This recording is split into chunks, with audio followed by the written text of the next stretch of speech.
Whether we like it or not, we seek out validation, love, safety from our parents. They quite literally shape our inner and outer world. They lay the laws of the land.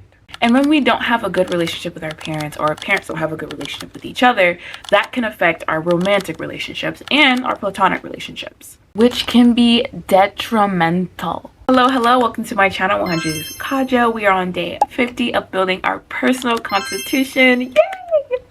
Our personal constitution is a living, breathing document that has our boundaries, our standards, our expectations for our lives. So whenever we feel like an emotional wreck, we have a place to reground ourselves. Today, we'll be talking about maintaining or repairing our relationship with our parents. Definitely want to check out my video for day 48, where we talked about our boundaries and standards for our family members, all of them. First things first, evaluate your current relationship. Us humans love to harbor our problems in our mind and just let it fester in our souls, but we can't do that, all right? What I need you to do is get a pen and a paper and write down every issue, every concern, every problem that you've had with your parents. Then, from that list, you need to define what is in your control. This does not mean that everything is your fault, but we need to remind ourselves that we cannot control other people. Only we can control ourselves. This could be your reaction, maybe your tone, perhaps their access to you, whatever you can think of. So whenever you are trying to find a solution or a middle ground, you know what you should do, and that will help you clearly see if they are truly 100% the problem. Then from that, you need to evaluate the pros and cons of maintaining or repairing this relationship. There are parents who should not be parents, and it sucks. But you do not need to hold yourself hostage if you have the resources and the capabilities to escape. From that, you need to define what you want and why you want it. You don't want to repair a relationship or maintain a relationship simply because everybody else is doing it. Some parents are the worst and need to be put in the ground. Oh my goodness, I can't believe I was about to say that. But yes, defining what you want and why you want it aligns your actions with value, not guilt or obligation. Here are 15 practical ways to maintain or repair your relationship with your parents. 1. Schedule check-ins. Again, the maintenance of the relationship should not solely rely on you, so both parties should be doing this. 2. Ask for advice on small things. Typically, parents like to help their children or to feel like they know something. So asking advice on little things that mean nothing and you don't really care about and isn't detrimental to you if they give you the wrong advice will build a form of trust between the two of you. 3. Shared activities. We don't always like to just sit around and talk about how we feel in the past and blah, blah, blah, blah, blah. Sometimes to build that relationship again, you just need to do something together. 4. Bring humor into the conversation. Again, we don't like to talk about our feelings 100% of the time. Sometimes we just need a good laugh to connect with one another. 5. Be honest and collect your thoughts. You don't need to say how you feel exactly when you feel it. If you need a day or two, then take that. You can also say, hey, I'm not really sure how I felt about you doing that. I wasn't able to process my emotions yet, but I would like to talk about this maybe in a week or so. You are honest and you're allowing yourself to collect your emotions and your thoughts. 6. Set boundaries together. Instead of writing your boundaries by yourself, which that's what we're doing right now, but that's besides the point.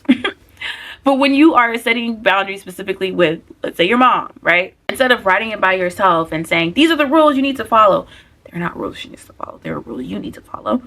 You can write them together. She feels like she has agency in the relationship and you feel like you have agency in the relationship. 7. Use voice notes instead of text. We all know how much words get lost in translations via text. You can't see their emotion. You can't see their face. You can't hear the tone of their voice. Voice notes let you hear that they're not having an attitude, that they're not angry, that they're not throwing a jab at you. 8. Give permission to take breaks. We don't go to our jobs every day. We don't work out every day, and we don't eat every second of the day. We need breaks from one another. It's okay to say, hey, I kind of want to do my thing for the next week. And it's okay for them to say it too. This allows you guys to come to each other with your best, refreshed self. 9. Start a gratitude jar. Sometimes we get lost in what someone didn't do or what they did do that's really annoying that we forget to be grateful for one another. And sometimes it's hard to say you're grateful or thankful for something to someone's face when the relationship is a little rocky. So even when they're not there, you can just jot something down and drop it in the gratitude jar. 10, revisit positive childhood traditions. If you and your parents used to bake cookies together during Christmas, and that was probably the only time you ever stopped arguing, make sure you continuously practice that tradition. 11, plan a no agenda day. We love the people who we can just show up, go out, have no plans, and enjoy the day randomly together. Not everything has to be a sit-down conversation or planned to the T. 12, practice loving detachment. You can say, hey, I love you, but I don't really like when you do X, Y, and Z. You can still love that person, but address the concern. 13, address the elephant in the room without feeding it. Let's say you and your parent decide to have a lunch together and the parent comes extremely late. Instead of ignoring that they were late and wasting your time, acknowledge like, hey, I really didn't like that you came late, but we can talk about that another time. That way, whenever you bring up an issue or they bring up an issue, it doesn't feel like it's out of the blue. People love to say, well, why didn't you say it then? I'm saying it now. 14, journal before or after your interactions. Sometimes parents can be a trip. You really need to collect yourself before you meet them or after you see them. This helps you get all your emotions out without lashing out onto other people that do not deserve that.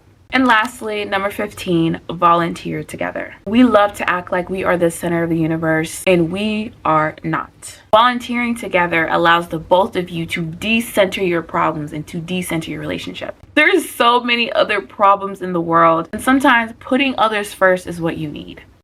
As always, if you're having any trouble with writing your own personal constitution, definitely check out my Substack where I have my personal constitution where you can use it as a reference for yours. Don't forget to like, comment, subscribe. I love you guys, and I'll see you next time.